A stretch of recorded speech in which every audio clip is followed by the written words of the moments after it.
Do you feel like coming up in a two-parent household has impacted the way that you see romantic relationships? Oh yeah, absolutely. My parents are blessed to have celebrated this June. I think will be, oh Lord, 46 years maybe. Wow, that's Yeah, pretty yeah, awesome. yeah. Nice. So I mean, when you look at that type of relationship, ups and downs, whatever, um, it definitely shapes you. You know, you understand love a little bit differently, and not only did I see it in their relationship, but just in the relationship they had with everybody. So Mm. for those who might not know, my mom is a foster parent. My mom and dad, they're foster parents. They've been there before I was born. I am their biological child. They just had two, my brother and I. Mhm. But they have nurtured and raised several people. And so when you talk about love, not only in their romantic relationship, you were able to see how that spills over into just Mhm. that kind of agape type of love, just that unconditional, doesn't matter who you are or where you've come from, we're gonna, greet you with open arms and try to pour some good into your life. And so I think both of those kind of things, both seeing how their relationship has lasted for so long, Mhm. and then as well as the love that they give for people who aren't even identified as family, Mhm. definitely shaped how I look at the world. Nice. So do you think, in your experience, even like at home and but also with your work, have you found that children have been able to have better outcomes or have better behaviors or situations based on having those kinds of or that kind of love Yeah. as a foundation? I think so. I mean, I haven't done, any research or anything like that on it. But just kind of just overall observation and perspective. Yeah, I think so. I mean, at the end of the day, people are still gonna choose their way. Mhm. Once people grow up and they can choose whatever path they want to. We all have that free will, but hopefully that foundation is there to still kind of help guide them or be that that small voice saying you shouldn't be doing that. Right. um but yeah, I do. I think it does make a difference, not to say that people who didn't have it are not thriving and are not Yeah. still doing their thing, so it doesn't is not the only factor of a great outcome, not at all. Mhm. In fact, there are people that have had that and Still they not. have not had it. So yeah, so it's not the end all, be all kind of thing. Mhm. But yeah. Mhm. Mhm. Uh, all this relationship talking about how men should treat their women, what the woman should accept, what the woman should not accept. Like you see all these different advice things, right? But Hmm.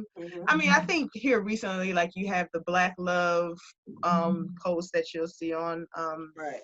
IG and stuff like that. But like they're trying to talk more about showing Black love or Black healthy Black relationships on the social media at least, and I think a little bit on television, uh, like Kenya Barris, you have Blackish Hmm. and Grownish, you have like his Yeah. shows. I keep talking about him because I just really love the impact that he's made um, on TV in terms of like a more national audience.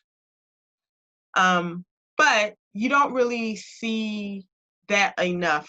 I'll say it like that from Yeah.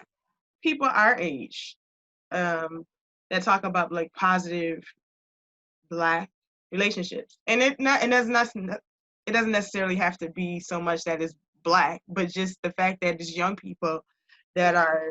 are making that type of commitment. Yeah.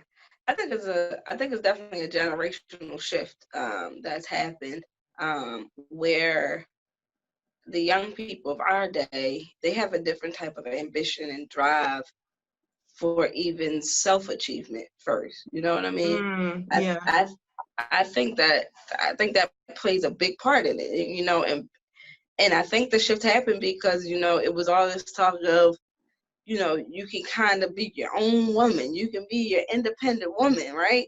Hmm. And so it went from, we can go, years back where, our grandmothers or great grandmothers, they were married 13, having kids at 15, Yeah, for that was sure. that was the expectation. That was the Hmm. lifestyle. It wasn't anything else that they were expected to do. Nobody thought that they were any more than that, really. Mm-hmm. And so then, you kind of see this shift in that, and then we're at the point now where it's, no, go get your education first. You go buy that house. You make your own life, Mm-hmm. And so that way, when somebody else joins it, you already are established. It's kind of having your own identity first. And I don't think it's not that people don't want the love and don't want the relationships or the marriage, Mm-hmm. but they also have a drive to have their own self-fulfillment happening as well. And there's nothing wrong with that either. Mm-hmm. But I think some of that has, I don't know if interfered is the best word for it, but has kind of Like become maybe impacted. somewhat of a barrier or Mm-hmm. impact to those relationships. And sometimes it is hard to do both.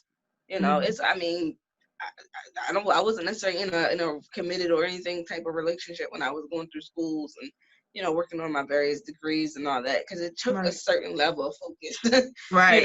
For those who are working on being an entrepreneur, starting their business, nonprofit, whatever it is, it takes a certain level of focus, and especially if you don't have that right person kind of by your side, Right. they can become the distraction. Mm-hmm. And so I think that's a big piece of it. But yeah. Okay. So I don't know if I want to be this vulnerable on camera. But Get out there. Somebody can benefit from it. I've had that same experience, Mm-hmm. being focused on the different goals and things that I've wanted to reach and the different things that I wanted to accomplish in my life, that I would not take relationships seriously. So I would obviously, like the companionship and going out and doing things and stuff, but I would not take those things seriously because those things weren't the primary focus. It's about my career, achieving the different things that I want. But I think that it's really important to know, like you're saying, that you can have both. Yeah. It's just, yeah. So it's just like kind of, I guess, too, prioritizing. Finding that balance. Yeah. Yeah. So it's like, you have to kind of prioritize a relationship in a way. Does that You make do. sense? You have to make it. You have to make it matter to you. Right. Right. Yeah. It has to have equal space. It has to have Mm-hmm. equal space in your life. Right. Yeah. Right. If you really are pursuing that, it has to have equal space. Mm-hmm. Yep. Yeah. So there are some times where you can kind of get into a place of blaming a situation when in essence you did not make the space for that situation, right? Yeah. Possibly. Yeah. I Possibly. think sometimes we For do that. whatever reason, you Right. did. Like you Right. say, either you had some other priorities, some other obligations.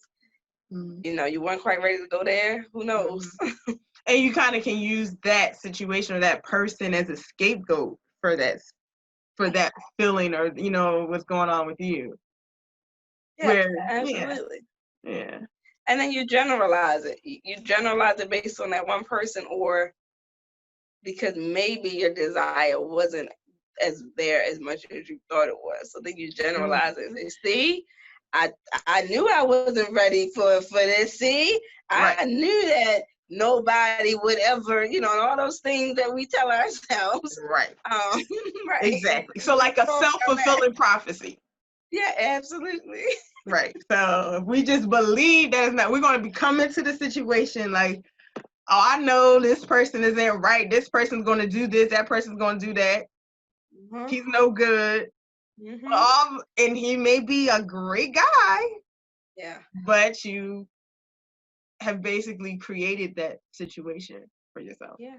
Yeah. Mm. Yeah. And giving people that chance and opportunity, because I tell young women, young men too, but more so young women, because we have this ideal person in our head no matter what. You know, wherever that came from, who knows? But most of us have this ideal kind of person, and sometimes you gotta look beyond that, or even have somebody kind of push you beyond that and say, they're not bad. Give this person a try. No, they don't have. They ain't gonna check all the boxes all the time. You know, and it's just you kind of gotta. You know, I don't tell people to necessarily give in or, you know, break down your standards or anything, but it's almost like if you've ever went like shopping for a house, you know, and you have everything you want, and this is the best house ever, but it don't have that deck outside that you wanted. So you're gonna just cross that whole house out, you know? And people have, you know, people have now lived in houses, you know, for 20 years, never got the deck put on. But it's a great Right, house. right. Oh my goodness, that's such a great metaphor. Like, it's so true, because I think we have these expectations for people, and the expectation may not even be what's in reality the best for you. Right. Yeah. You don't even like going outside. What you need a deck for? I'm just right. saying. You don't even go outside. You be in the living room all the time. So why are you worried about what's on the deck? But that is so true. We do that to ourselves. We really, really do that to ourselves. What do you think are some of the words that exist when we're talking about love and relationships? We're talking about love and relationships. What are some words that are probably there that are preventing us from having, those of us who want relationships, are preventing us from having those relationships? Yeah. You know, you got your friends sometimes, they kind of telling you things, you know, like I said, he's no good, or why him, or you can do better, or, you know, and then you also have your own kind of negative things that you've heard either from past relationships or past people too. I think your own kind of internal words. Your own internal words that not only is he not good enough, but you not good enough. You too short, you too tall, you too whatever it might be. You too fat, you know, you never know. And those kind of stay with you, you know, as well. But those words of young people hindering relationships. I think about that one.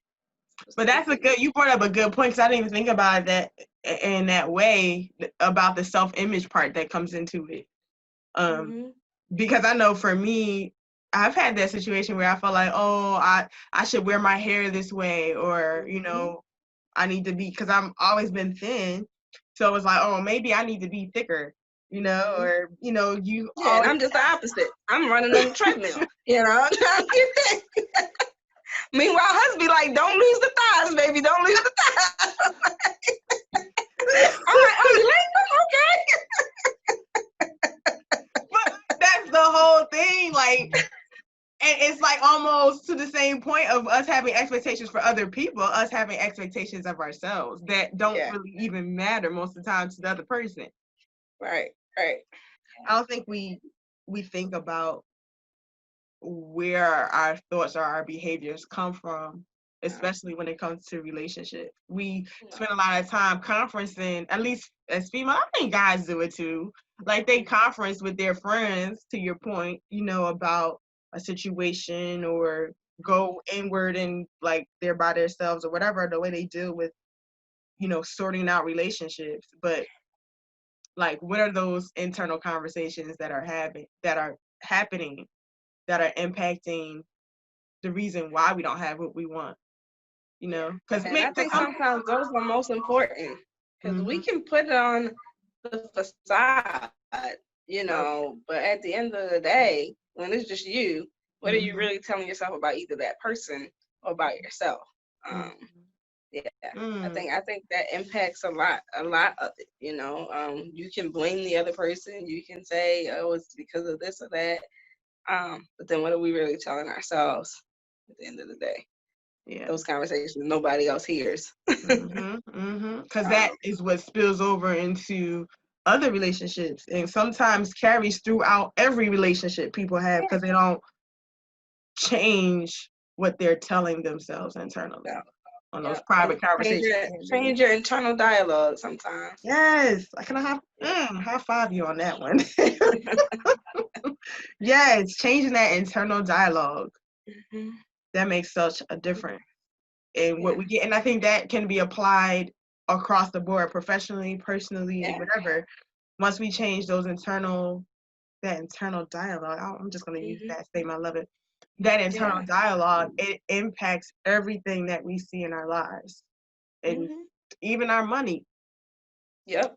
You know, going back to this climate that we're living in right now. Yep. You know, if you believe you're going to be broke, guess what, hon? Yep.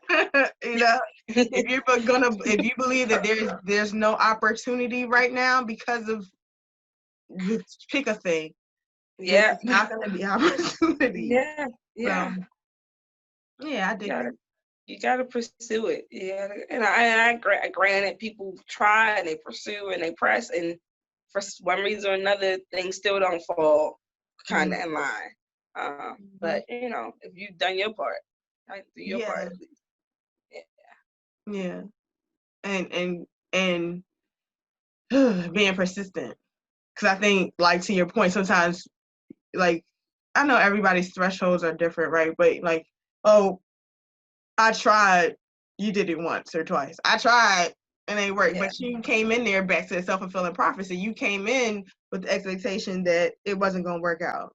So what's the point at that? Yeah. With that mindset? What's the point? Yeah, and don't give up after the first fail, regardless Right. if that's relationship, professional. Don't give up after the first fail. You know, you might go on that first date and it's horrible. You know, you're like, we ain't doing this. I don't know what we were thinking. You Right. know, but if you left it at that and not say, all right, yeah, we might have had a bad first time. Maybe just try it one more time. Right. You know what I mean? As long as nothing too crazy happened on that first one. Right. You know? Right. Within limitations. Right. You know? But yeah, you know, and I think we do. Sometimes we just stop after that first fail. And again, that goes back to maybe, you know, some of those things with how we were brought up, you know, when we talk about rejection and all that kind of stuff, you know, if that's a part of our past in us, then that first fail is tough because it's not a first fail to you. It's just a build up on all the other, you know what I mean? And so it feels like, you know, here we go again kind of thing without actually saying, let me isolate this incident, right? And not, you know, combine it with whatever else has happened. Yes, because that can happen really easily. Yeah. Really easily. Because we don't, like you said, let go of the old stuff, or even let that one person have their chance. Yeah, good. Let that one person have their chance. Right. Because and listen, I've done it. You know, I've had some. We all have. Right. We've all done that, right? Like, have somebody pay for what somebody else did because you didn't really have that internal conversation with yourself to say, hey, let me work through this and, you know, go from there. So thank you so much. You have been a wonderful guest, and I appreciate your time. No problem. I enjoyed it. Thank you. Oh, show everybody your shirt, because I like that shirt you have on. Woo, Black words matter. If y'all don't have it, check out the book. Hey! She's doing her thing. I'm proud of her. Keep rocking. And you are dope in a good way. Yes, thank you. Okay.